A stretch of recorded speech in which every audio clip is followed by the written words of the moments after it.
There are several ways to make money using a phone without any specific skills. Here are some ideas. Online surveys.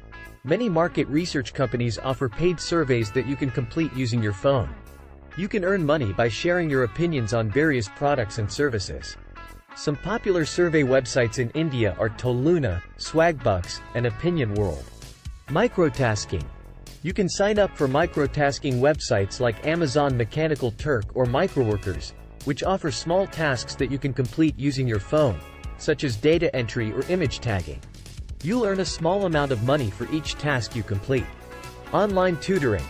If you have expertise in a particular subject, you can offer online tutoring services through platforms like Chegg Tutors or TutorMe. You can use your phone to communicate with students and teach them through video calls. Selling goods online. You can sell goods online using platforms like eBay or Amazon.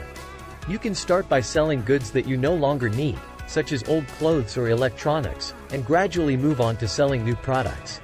Content creation. If you have a talent for writing or creating videos, you can start a blog or YouTube channel and monetize it through advertising or sponsorships. You can use your phone to create and upload content. Remember, making money requires effort and dedication. You may need to spend some time and effort to earn 1 lakh rupees, but with persistence, you can achieve your goal.